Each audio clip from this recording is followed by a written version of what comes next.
इंसान की जिंदगी में कहीं ऐसी समस्याएं आती है जब उसे समझ ही नहीं आता है कि वो उनका सामना कैसे करेगा। इस संसार में हर व्यक्ति के पास अपनी अपनी समस्याएं हैं।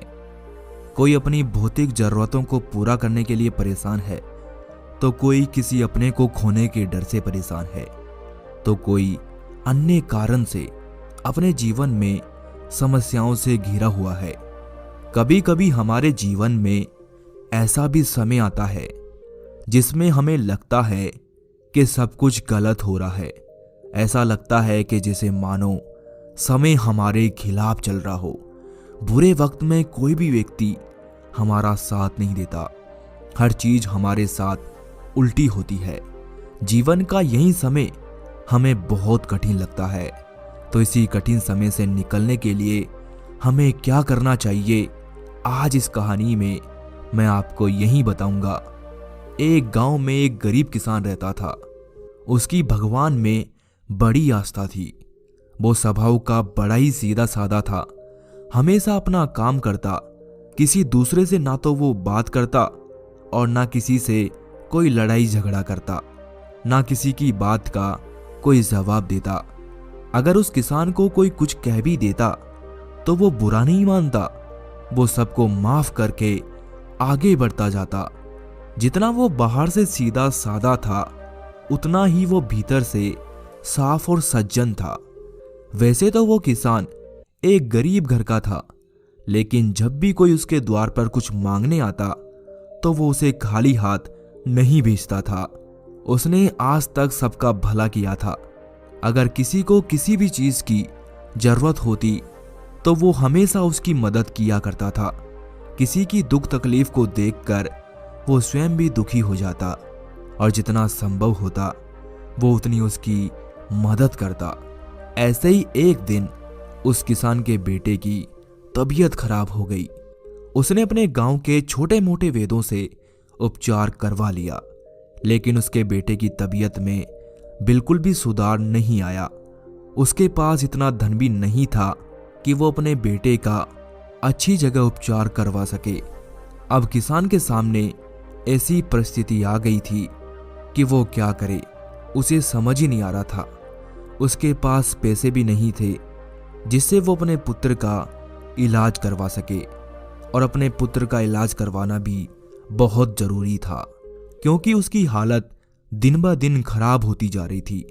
अब किसान और उसकी पत्नी को कोई मार्ग नहीं दिख रहा था और उन्हें अपने बेटे को दिखाने के लिए शहर लेकर जाना था, और शहर ले जाने के लिए उन्हें अधिक पैसों की जरूरत थी।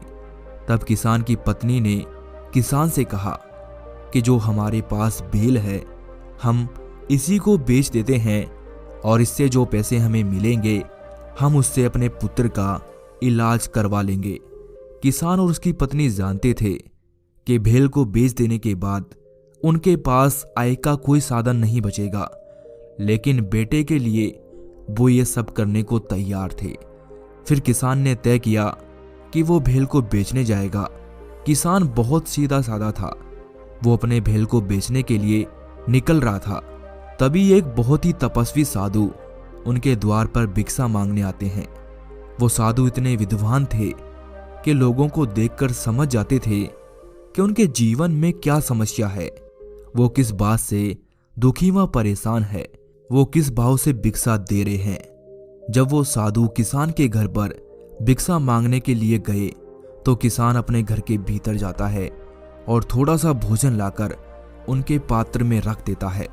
साधु बाबा किसान के मुख को देखकर समझ जाते हैं कि वो चिंता में है और बहुत परेशान है, लेकिन उस समय वो कुछ भी नहीं कहते हैं और आगे बढ़ जाते हैं। थोड़ी देर बाद किसान भी अपने भेड़ को बेचने के लिए निकल पड़ता है और वो मार्ग में चलता रहता है।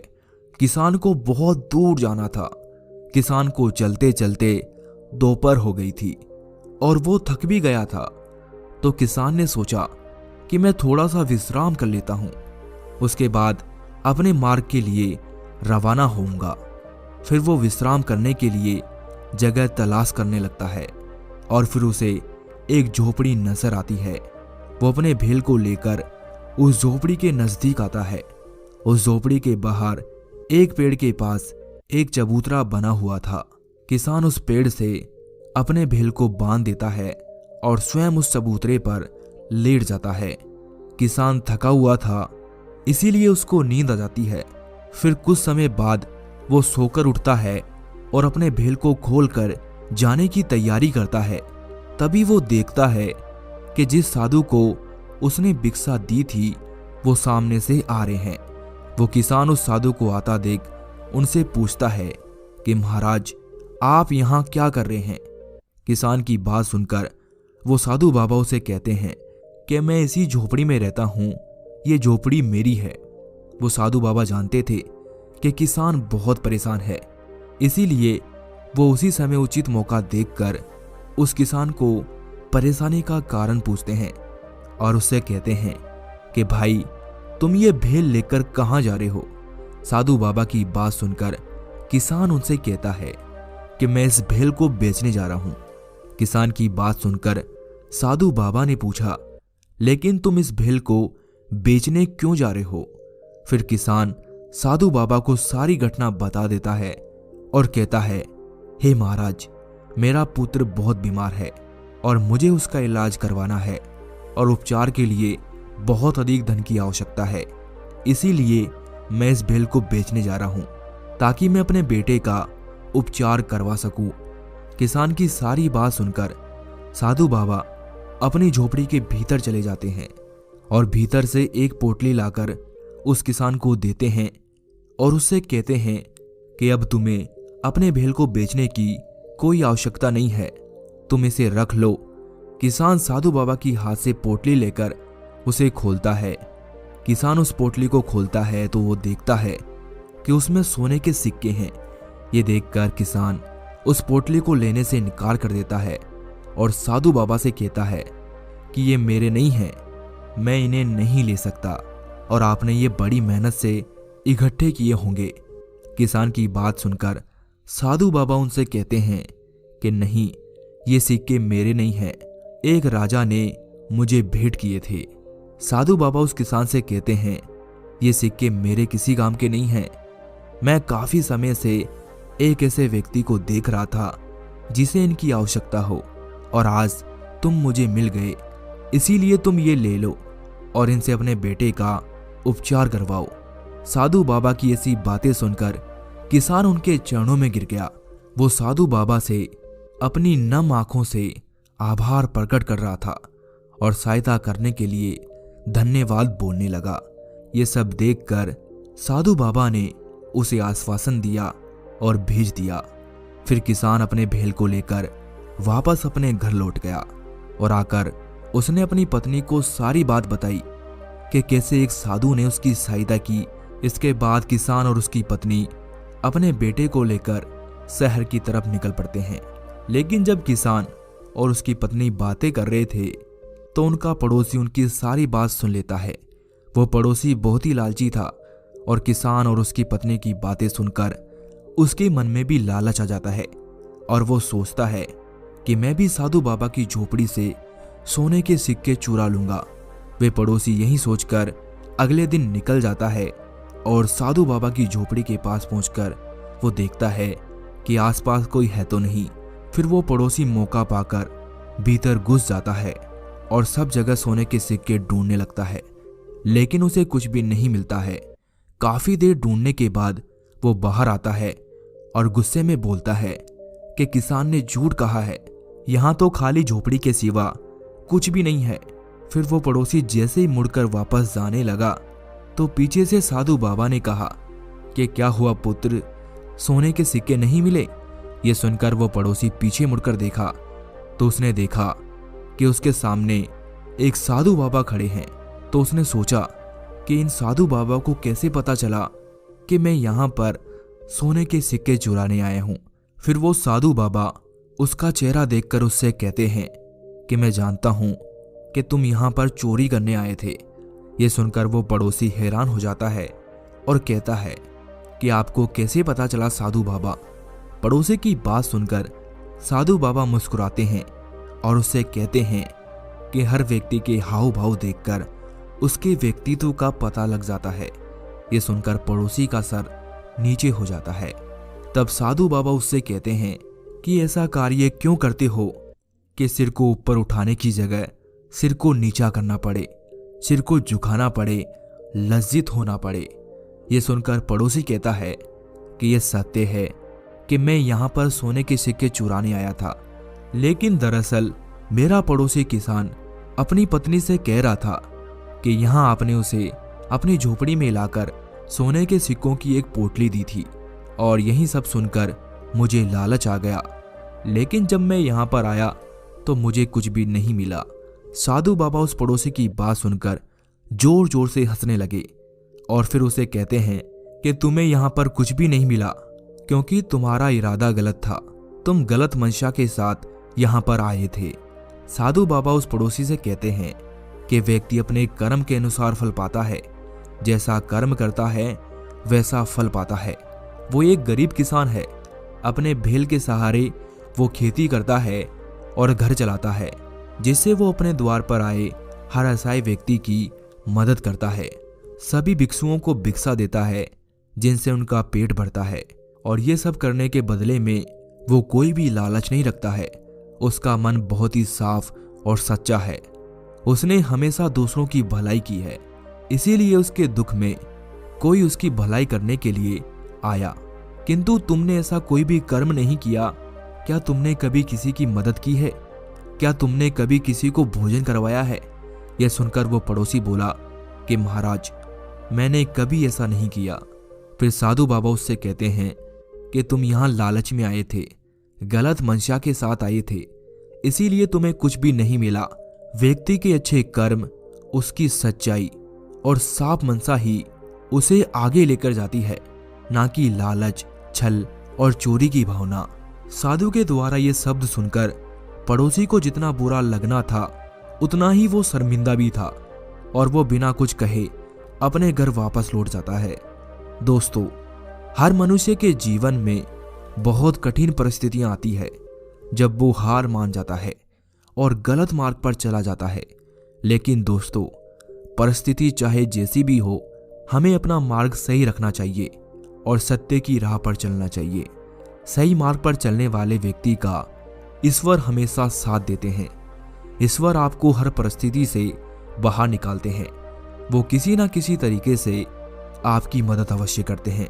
इसीलिए तो कहते हैं कि पता नहीं किस रूप में आकर नारायण मिल जाएगा। इसीलिए सत्य की मार्ग पर चले और धैर्य बनाए रखें।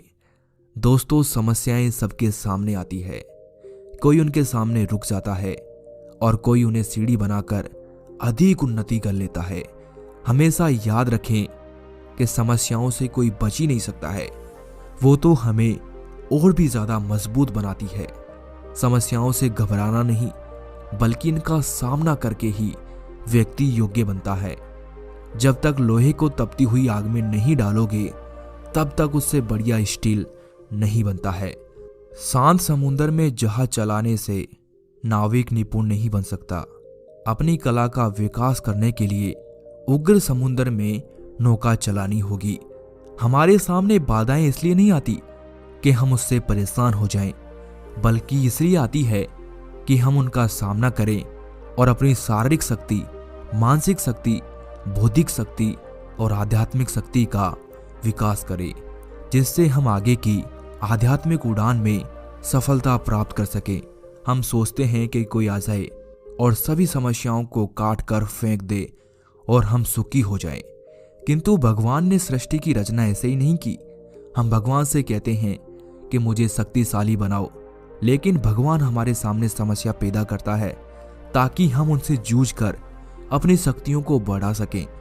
हम भगवान से कहते हैं कि हमें बुद्धिमान बनाओ, लेकिन भगवान हमारे सामने इतनी सारी उलझनें पैदा कर देते हैं कि उन समस्याओं को सुलझाते सुलझाते हमारी बुद्धि बहुत तीव्र हो जाती है। हम भगवान से कहते हैं कि मुझे बहादुर बनाओ, और भगवान ने हमारे सामने खतरा पैदा कर दिया जिसे पार करके हम बहादुर बन सके। किस्मत या भाग्य वैसे तो हमेशा इंसान के कर्म से तय होते हैं, लेकिन इंसान अपनी गलतियों को किस्मत पर थोप कर उसे सौभाग्य या फिर दुर्भाग्य का नाम दे देता है। लेकिन अगर कभी आपका सामना अपने बुरे वक्त या दुर्भाग्य से हो भी जाए तो धैर्य, धीरज और सब्र रखना, क्योंकि असफलता की घड़ी में, संकट के समय में या फिर हार को देखकर धैर्य रखना आसान नहीं है, लेकिन हमें उस समय धैर्य रखना चाहिए, क्योंकि सफलता कभी ना खत्म होने वाली प्रक्रिया है जो आजीवन निरंतर चलती रहती है। सफलता का कारवां सकारात्मक सोच से आगे बढ़ता है। एक बार जब आप अपने लक्ष्य को प्राप्त कर लेंगे तो आप अगले लक्ष्य की तरफ अग्रसर हो जाते हैं। इस प्रकार सफलता हमारे जीवन की यात्रा बन जाती है। किंतु सफलता सबके हिस्से में आती हो, ऐसा भी नहीं होता है। असल में सफलता अक्सर हमसे इसलिए दूर रह जाती है क्योंकि हम उसके लिए उतने प्रयास नहीं करते, उसे पाने के लिए उतनी मेहनत नहीं करते जितने कि उस लक्ष्य को सफलतापूर्वक पाने के लिए करनी चाहिए। हम अक्सर मंजिल को पाने से पहले ही थक जाते हैं और संघर्षों की राह से विमुख हो जाते हैं। कठिन समय हमारे जीवन का एक हिस्सा है। जिस तरह दिन के बाद रात आती है, उसी तरह सुख के बाद दुख की घड़ी भी आती है। इस कठिन समय में आपको धैर्य बनाए रखने की आवश्यकता है। आपको इसे समझना होगा कि जीवन भर नहीं रहेगा। हर व्यक्ति के जीवन में कठिन समय तो आता है। कुछ लोग इसे समझते हैं और इससे बहुत कुछ सीख कर आगे बढ़ जाते हैं, तो कुछ लोग कठिन समय में हार मान जाते हैं और प्रयास करने की बजाय उसी को जीवन समझकर जीने लगते हैं। कठिन समय या बुरा वक्त हमें जीवन की वो सीख देकर जाता है जो हमें किसी भी किताब या फिर किसी भी व्यक्ति से सीखने को नहीं मिलता है। बुरा वक्त आदमी को मजबूत बनाता है, दुनिया से परिचित करवाता है, अच्छे और बुरे में फर्क समझाता है और जीवन को जीने का सही तरीका बताता है। लेकिन अक्सर लोग क्या करते हैं, कठिन परिस्थिति आने पर हार मान जाते हैं। कुछ लोग तो आत्महत्या तक कर लेते हैं। लेकिन हमें परिस्थिति चाहे कैसी भी हो, ना तो हार माननी है और ना ही आत्महत्या करनी है, बल्कि हमें उस परिस्थिति में धैर्य बनाकर रखना है, अपने आप को मजबूत बनाना है और उस परिस्थिति से बाहर कैसे निकलेंगे इस बारे में सोचना है और हर संभव प्रयास करके उस परिस्थिति से बाहर निकलना है। क्योंकि परिस्थिति हर समय एक जैसी नहीं रहती है, वो बदलती रहती है। आज बुरी है तो कल अच्छी भी आएगी, और अगर आज अच्छी है तो कल बुरी भी हो सकती है। इसीलिए इनसे घबराओ मत, बस अपना कर्म करो और जीवन में आगे बढ़ते रहो।